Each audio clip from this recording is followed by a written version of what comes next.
पूरण हेब पक्का घर आशा। तो फ्रेंड्स क्यों मैंने पक्का घर पाइबे वीडियो को फास्ट लास्ट पर्यंत देखो आपण मैंने सब किसी डिटेल्स रे जानी पारिबे।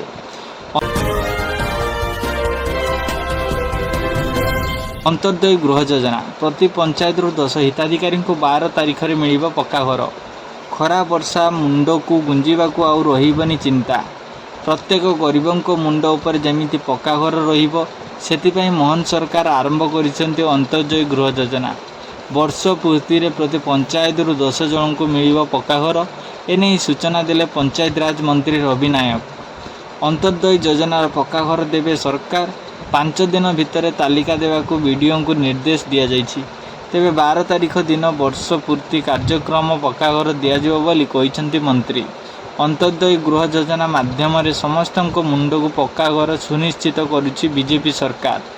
यही योजना पर 7,550 कोटी टंकार व्यय बराद होगा सहित 3 वर्ष भितर 2,25,000 पक्का घर जगाई देवा लक्ष्य रखा जाइछि। एही योजना रे भिन्नक्षम विधवा दुरारोग्य व्याधि रे पीड़ित शहीद परिवार व्यक्ति पद्मश्री पाइथिबा परिवार व्यक्ति बन्या बात्या अग्निकांड पीड़ित लोक लाभ पाई परिबे।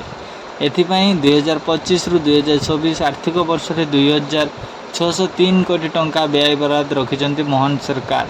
सूचना योग्य जे अंत्योदय गृह योजना अधीन रे आसंता 3 वर्ष रे अति कम रे 2,25,000 नूतन पक्का घर जगाई देवाक लक्ष्य रखा जाइछि। आसुछि बड़ वर्षा 10 जिल्ला को वर्षा ने ऑरेंज अलर्ट जारी।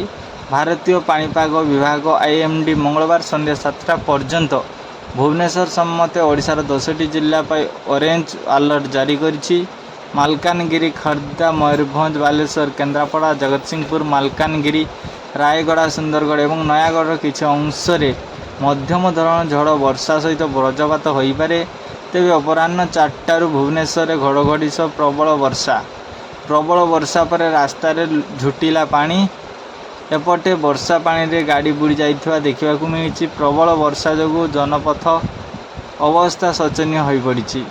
आगामी 3 दिन ओडिशार विभिन्न अंचल वर्षा झड़ तोफान और वज्रपात संभावना रही। जगतसिंहपुर कटक ढेंकानाल अनुगोल देवगढ़ सुंदरगढ़ में वज्रपात सह 50-60 किमी बेगर पवन होबार संभावना रही। बालेश्वर भद्रक जजपुर केन्द्रापड़ा मयूरभंज और केउंझर 7 रु 11 सेमी भारी वर्षा हो पारे। तो फ्रेंड्स एमती नुआ अपडेट वीडियो पाइबापी आम चैनल को सब्सक्राइब करूँ जहाँफल आपने सर्वप्रथम वीडियो पाइपर। तो फ्रेंड्स ये वीडियो को व्हाट्सएप फेसबुक ट्विटर माध्यम शेयर करूँ।